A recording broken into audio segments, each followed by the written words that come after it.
Good morning friends, आप सभी का स्वागत है एनसीईआरटी वाला 2.0 में।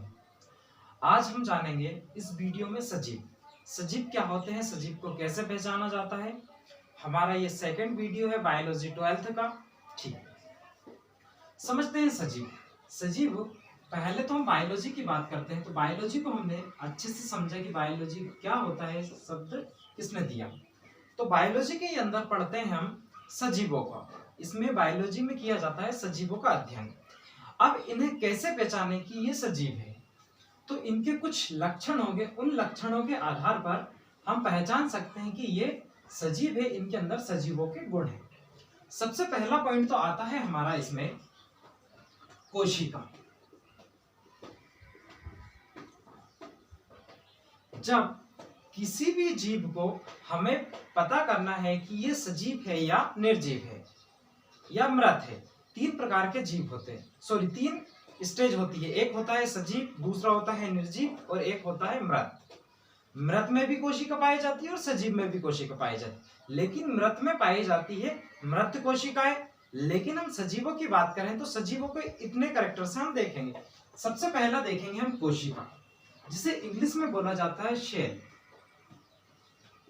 जब भी किसी सजीव की बात करते हैं हम, तो सबसे पहले हम देखेंगे कि उसके अंदर कोशिका पाई जाती है या नहीं पाई जाती है। अब कोशिका विभिन्न प्रकार की होती है। बेसिकली कोशिका का स्ट्रक्चर कुछ इस प्रकार का होता है। ये जो केंद्रक होगा, इसके अंदर डीएनए आरएनए रहेगा। ये इसे सेल मेम्ब्रेन बोला जाता है। सेल मेम्ब्रेन, कोशिका भित्ति, इसके अंदर कुछ रिक्तियां पाई जाती है। इसके अंदर साइटोप्लाज्म भरा हुआ होता है। ये कोशिका का स्ट्रक्चर होता है, ये सजीवों में पाई जाती है। दूसरा हम देखेंगे उपापचय। अब उपापचय क्या होता है, इसको समझते हैं। यदि किसी भी सजीव के अंदर उपापचय नहीं पाया जाता है तो वह एक्चुअली सजीव नहीं होता है। उपापचय एक ऐसी क्रिया होती है जिसे दो भागों में बांटा जाता है। एक होता है कैटाबॉलिज्म, एक होता है मेटाबॉलिज्म। मतलब कुछ अभिक्रियाएं होगी जो निर्माणकारी अभिक्रियाएं होगी, कुछ अभिक्रिया होगी जो विघटनात्मक अभिक्रिया होगी। यदि इन अभिक्रियाओं में से कोई भी एक अभिक्रिया किसी भी सजीव में रुक जाती है तो वो सजीव नहीं होता, वो एक्चुअली मृत हो जाता है। ठीक है, ये भी समझ गए हम।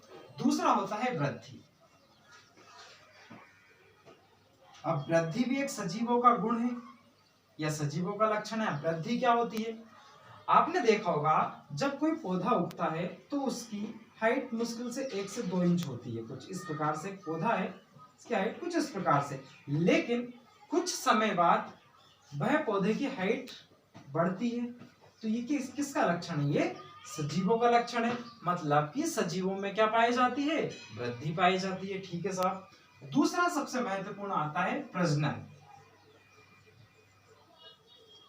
प्रजनन प्रजनन का मतलब सजीव वह होंगे जो अपने जीवन काल में अपने ही समान नई संतान को उत्पन्न कर सके। यह होता है प्रजनन, या सजीवों में यह मुख्य गुण पाया जाता है। जैसे कि लगभग 1.5 करोड़ वर्ष से हम इस पृथ्वी पर मौजूद है। मनुष्य की औसतन आयु तो मुश्किल से 60 से 80 वर्ष है, लेकिन फिर भी पिछले 1.5 करोड़ वर्ष से इस पृथ्वी पर मनुष्य कैसे मौजूद है। उसका मुख्य रीजन है प्रजनन क्षमता, रिप्रोडक्शन। क्योंकि कोई भी मनुष्य या कोई भी जीव अपने ही समान अपने जीवन काल में नए संतानें उत्पन्न कर सकता है। तो ये सजीवों का मुख्य लक्षण होता है। दूसरा, अगला आता है संवेदनशीलता। संवेदनशीलता समझते हैं, ये संवेदनशीलता क्या होती है। एग्जाम्पल, संवेदनशीलता उसे कहेंगे जैसे कि आपको जब कांटा चुभता है तो आपको वहां पे दर्द होता है या कुछ भी आप एक्टिविटीज करते हैं। क्या मैं किसी पत्थर को कहीं फेंकूं दूर या उस पे कांटा चुभाऊं या हथौड़े से मारूं तो उसे कुछ दर्द होगा क्या, नहीं होगा, क्योंकि उसके अंदर संवेदनशीलता पाई नहीं जाती है। संवेदनशीलता सिर्फ और सिर्फ सजीवों के अंदर ही पाई जाती है। अगला आता है अनुकूलन। अनुकूलन समझते हैं। अनुकूलन, अब अनुकूलन क्या होता है? अनुकूलन भी मुख्य रूप से सजीवों का गुण है। अनुकूलन जैसे बरसात के दिनों में आप ज्यादा टाइम तक बारिश में खड़े नहीं हो सकते, लेकिन मैं किसी निर्जीव वस्तु को बारिश में रख दूं तो क्या वो घर के अंदर या कमरे के अंदर आएगी? क्या नहीं आई, क्योंकि उसके अंदर अनुकूलन की गुण है ही नहीं, या अनुकूलन वो करना ही नहीं चाहता, क्योंकि उसको कुछ ऐसा महसूस हो ही नहीं रहा है कि ये पानी गिर रहा है या बारिश हो रही है। ये मनुष्य या सजीव क्या करेंगे? अनुकूल होंगे उस विपरीत परिस्थिति में। अगला आता है गति। अब गति मुख्य रूप से कुछ निर्जीव भी करते हैं और कुछ सजीव भी करते हैं। सजीव तो लगभग सभी करते हैं, लेकिन निर्जीव भी करते हैं। अब दोनों का अंतर समझते हैं। मान लीजिए मैं एक स्थान से दूसरे स्थान जा रहा हूं, तो मैं अपनी स्व इच्छा से अपने अनुसार जा रहा हूं, तो ये क्या हुआ? मैं सजीव हूं, तो ये मेरे अंदर गति पाई जा रही।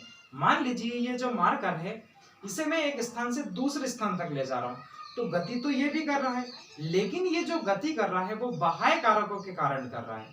किसके कारण? बाह्य कारक के। मतलब कि इसे ले जाने में मेरा सहयोग हो रहा है, ये अपने खुद ब खुद नहीं जा रहा है। तो ये हमने पढ़ा सजीवों के बारे में। सजीव क्या होते हैं, सजीवों को हमने देखा है इतने पॉइंट्स में। सजीव का सबसे पहला गुण तो होता है कोशिका पाई जाती है, दूसरा उपापचय। ये दो प्रकार की क्रिया होती है, निर्माणकारी अभिक्रिया और विघटनात्मक अभिक्रिया।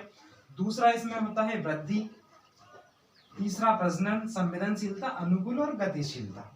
तो आज के वीडियो में हमने अच्छे से कवर किया है सजीव क्या होते हैं। वीडियो पसंद आया तो इसे लाइक, ज्यादा से ज्यादा लोगों में शेयर कीजिए और चैनल को सब्सक्राइब कीजिए। Thank you.